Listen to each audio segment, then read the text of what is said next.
get 10 boar asses kind of thing. What's up, guys? This is LordSevein, and welcome to another video. Today, I wanted to talk a little bit about a game I've been playing lately called Guild Wars. Now, most of you guys might know the Guild Wars franchise from Guild Wars 2. You know, that MMO that came out about a year or two ago was a big deal you haven't really heard much about. Well, most of you guys know that I do play a little bit of Guild Wars 2, and I've really gotten into the lore of that game. I don't know what it is, but the lore of that game is very, very engaging to me. It's deep, it's got this kind of really wide story that's kind of a conglomeration of about 3 or 4 different sources. It feels really nice to dive into that story and play the game that has this really rich story to it. Now, I did play WoW back in the day. I still kind of pick at it every once in a while, and I've spent a lot of time in that. I enjoyed the lore in WoW, but I feel like I enjoy the lore in Guild Wars even more. And so, in an effort to get more of that lore, I decided I probably should play the first Guild Wars, which came out somewhere around 2005. So this game's pretty old, and it's actually completely different than Guild Wars 2. It's not even the same type of game. It's an MMO, but it's a weird sort of single-player MMO. It's more like, almost like a Left 4 Dead than an actual MMO where you have a party and do stuff.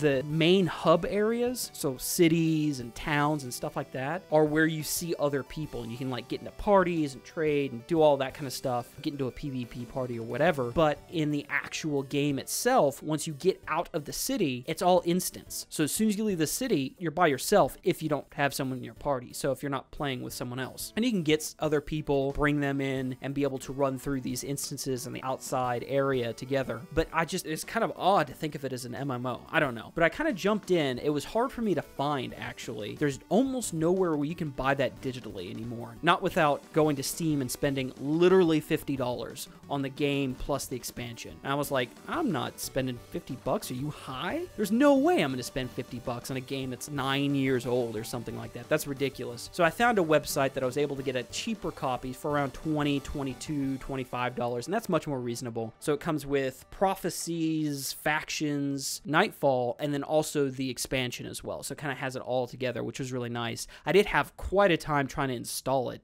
Man, they need to work on their installation. It's a little wonky. It's not perfect. It took me about an hour to get the thing installed and create an account and create a character, and finally I was able to get in. It's a lot of fun, though. I don't know. Do you guys play Guild Wars at all? You need to let me know in the comments. Let me know what you think. And if you still play or have an account, we should play and do things together, because the game's dead. There's like no one that plays this anymore. I think I've run into 2 people, and I've played the game for a total of maybe 5-6 hours. I run into 2 people, period. Done. That's it. Granted, I only have seen the first little bit of Prophecies, Nightfall, and Factions. I've played a little bit of each of those just to kind of get a feel for some different classes. I'm really liking this dervish here because I can just run up and just melee and beat things in the face and heal myself, and then you get these mercenaries, be able to bring them in, and they beat on stuff and heal you, and I don't know, I kind of like that. But what I'm really liking about Guild Wars 1 is the quest system. It's weird. One of the big things about Guild Wars 2 is that there are no more traditional quests. You don't have to come up to someone with an exclamation point over their head to get their blah, blah, blah. But I'm going to these quests and I'm reading this quest text, and it's super in-depth. A lot more in-depth than what you get in, say, Guild Wars 2, where you just walk into an area and you start killing things and then get quest experience to fill up your quest bar and then complete the quest. So you get a lot more chunks of lore. Now, nothing crazy, you know, you're not getting these game-ending lore pieces from this quest, at least not yet, but you do get a better sense of the world and the dynamics of maybe some different factions or people within there, and I kind of like that.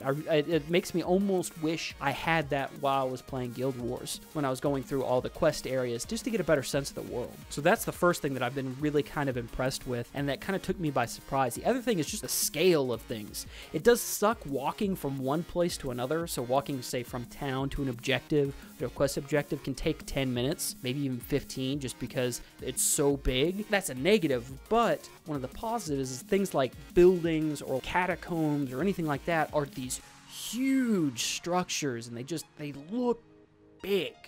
And in MMOs, there's usually a couple of big features on a map. In World of Warcraft, Blackrock Mountain was always this big looming thing that you can see in the map, but that's pretty much it. There's that, there's a couple little things around there, there's a couple other bigger structures in WoW, but there wasn't anything on this scale this regularly. When you go into the catacombs and pre-searing Ascalon, it's huge. I mean, there's just giant pictures that are 10 times bigger than you are. And it's not just, oh, here's your one picture. There's 20 of them in one room. And that's really cool. I mean, the big statues in Alona are just these big, huge, giant looking things. Damn, that's big as shit. I'm just this little tiny thing. I'm looking up this thing that's probably 30 stories tall. And then there's more city beyond that that's even taller. That's really cool to me. And again, I haven't gotten too far in, so I'm really excited to see how the story develops.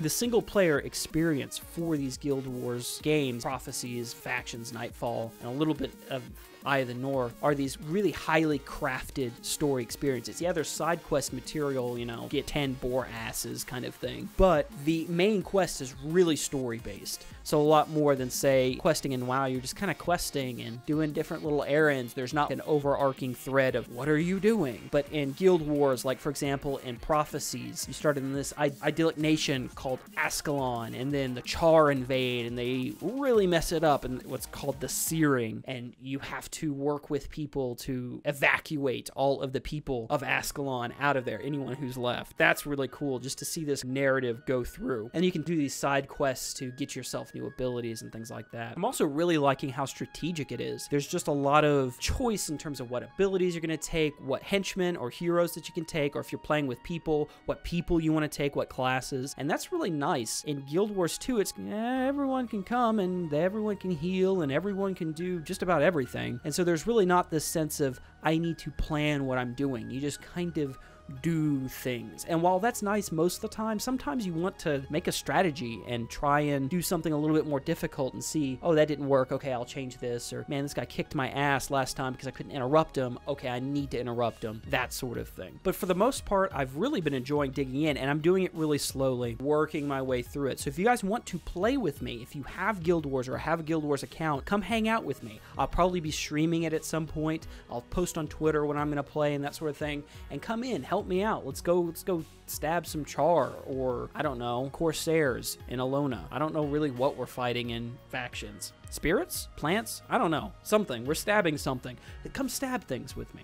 And if you guys have played Guild Wars, let me know what you think about it. Did you like it? Everyone I've talked to that's played Guild Wars says that it's awesome and they love it and it was one of the best MMO experiences. Now that the game's really dead, I can't really tell. It's mostly a single player experience. But anyway, if you liked it, let me know in the comments. If you like this video, make sure to give it a like, and I'll see you guys later. Peace.